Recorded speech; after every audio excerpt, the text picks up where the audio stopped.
Jewellers తెలంగాణలో మొట్టమొదటి factory outlet మన కొత్తపేటలో ఫిబ్రవరి 14న గొప్ప శుభారంభం. వారి ఆధ్వర్యంలో గత 57 రోజులుగా ఆంధ్రప్రదేశ్ ల్యాండ్ టైటిలింగ్ యాక్ట్ 2022ని రద్దు చేయాలన్న డిమాండ్తో ఇక్కడ జరుగుతున్న ఈ నిరసన సభలో ఈరోజు మేము ఇక్కడికి రావడం, ముఖ్యంగా చాలామందిలో ఏమనుకుంటున్నారంటే ఇది న్యాయవాదుల సమస్య అన్నది చాలామంది ప్రజల్లో ఉంది. కానీ ఇది న్యాయవాదుల సమస్య కాదు, ఇది ప్రజల యొక్క సమస్య.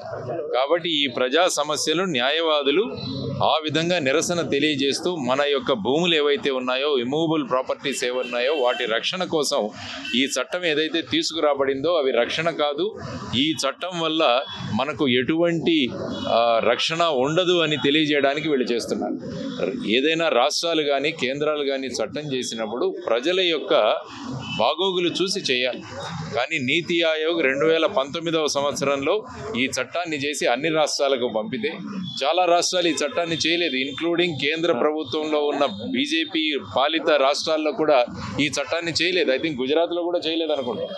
కానీ వెంటనే ఆంధ్రప్రదేశ్లో ఓన్లీ ఆంధ్రప్రదేశ్ మాత్రమే చేయడం అంటే ఇది ఆలోచించండి. అంటే కేంద్రం ఏమి చెబితే అది చేయడానికి సిద్ధంగా ఉన్న ప్రభుత్వం ఇక్కడ చూసాం. ఈ ల్యాండ్ టైటిలింగ్ యాక్ట్ వల్ల ఏమవుతుందన్నది కూడా మీరు గమనించాలి. ఇంతకుముందు ఏదైనా వాదాలు కానీ ఏదైనా డిస్ప్యూట్ వస్తే మనం సివిల్ కోర్టులకు వెళ్తాం. కానీ ఇందులో ఏముందంటే సివిల్ కోర్టులకు వెళ్ళే ప్రసక్తే లేదు, మీరు తర్వాత హైకోర్టుకు నేరుగా వెళ్ళాలని ఇవ్వడం జరిగింది. మరి రేపు నా భూమి మీద ఎవరైనా అబ్జెక్షన్ పెడితే, లేకుంటే అధికారులు ఎవరైనా అబ్జెక్షన్ పెడితే నేను హైకోర్టుకు వెళ్ళాలంటే ఎలా వెళ్ళగలను? సో ఆ విధంగా ఈ చట్టంలో పొందుపరచబడింది. కాబట్టి ఎవరైనా రిజిస్ట్రేషన్ ఆఫీసర్కి ఏదైనా అనుమానం కలిగితే దాన్ని వెంటనే ఈ టైటిల్ డిస్ప్యూట్ రిజిస్టర్లో రాయాలి.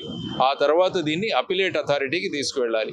అందరూ కూడా ఇందులో ఎవరు కూడా జ్యుడిషియరీ కాదు, అందరూ కూడా ఒక జాయింట్ కలెక్టర్ ఉంటారు, లేకుంటే కొంతమంది సభ్యులు ఉంటారు.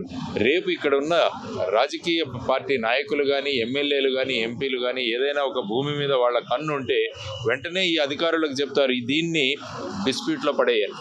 డిస్ప్యూట్లో పడవేయగానే ఏమవుతుంది, ఈ మనిషికి ఇంకా ఎవరు కూడా సహాయం చేసే వాళ్ళు ఉండరు. కాబట్టి వీళ్ళు ఎలాగైనా చెప్పి వాళ్ళ చేతుల్లో ఈ భూమిని అందజేయాలి అని ఈ చట్టం చెబుతుంది. అంటే ఇప్పుడు ఏవైతే కబ్జాలు జరుగుతున్నాయో ఆ కబ్జాలకు న్యాయపరమైన ఒక ఆధారం ఈ చట్టం ద్వారా కలుగుతుందని అందరూ న్యాయవాదుల యొక్క అభిప్రాయం. కాబట్టి ఈ చట్టం ఏదైతే వచ్చిందో అది సర్వసాధారణ ప్రజల యొక్క ఆస్తులకు రక్షణ కల్పించదు. అందువల్ల ప్రజలు ఇది తెలుసుకోవాలి. దానివల్ల పెద్ద సంఖ్యలో వచ్చి ఈ చట్టాన్ని రద్దుకు మనం అందరం కూడా కలిసి పనిచేయాలి.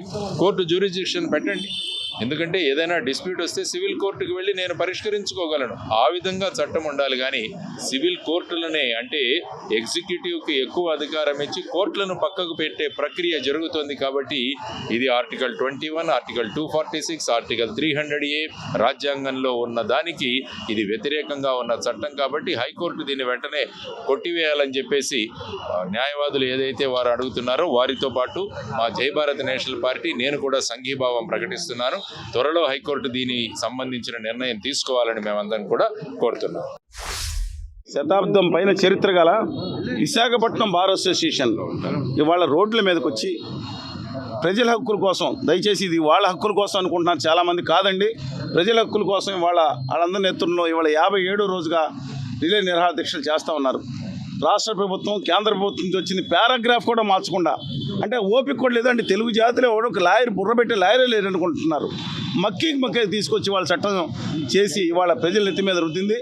బహుశా ప్రజలందరూ అర్థం చేసుకోవాలి. ఒకవేళ ఎవరైనా 4 నెలలలోపు అది రిజిస్టర్ చేసుకోకపోతే వాళ్ళ మీద పెనాల్టీ వేయడం కాక వాళ్ళని జైల్లోకి పంపించేది కూడా ఈ దిక్కుమాల చట్టంలో ఉందని చెప్తున్న నేపథ్యంలో ప్రజలందరూ దయచేసి అవగాహన తెచ్చుకుని ఖచ్చితంగా వీరు చేసే ఉద్యమాలకి సంపూర్తిగా మద్దతు ప్రకటించాలని కోరుతున్నాం. ఆంధ్రప్రదేశ్ ప్రభుత్వం కూడా గుర్తుంచుకోవాలి. ఆంధ్రప్రదేశ్ హక్కులు ఆత్మగౌరవం కోసం చేస్తున్న పోరాటం ఏదైతే ఉందో దానికి కూడా వాళ్ళ సంఘీభావం ప్రకటించాలని చెప్పి, అలాగే ఇలాంటి చట్టాల విషయంలో వెంటనే రిపీల్. ఓ పక్కన న్యాయవాదులు ఉద్యమం చేస్తుంటే ఉద్యమం ఉండగానే గెజిట్ చేశారంటే ఏమైనా అర్థం ఉందండి? ప్రతి ఒక్కళ్ళు కూడా దయచేసి ఎమ్మెల్యేలుగా పోటీ చేసే ప్రతి ఒక్కళ్ళు కూడా ఈ చట్టం మీద వ్యతిరేకం మేము చేస్తున్నాము, ప్రజల హక్కులు కాపాడుతున్నాం, కావాలి వేరే చట్టం తీసుకురండి, సివిల్ కాన్స్టిట్యూషన్తో చెబితే తప్ప ఓటు వేసే పరిస్థితి ఉండకూడదని చెప్పి కూడా అందరికీ కోరుకుంటా ఉన్నాం.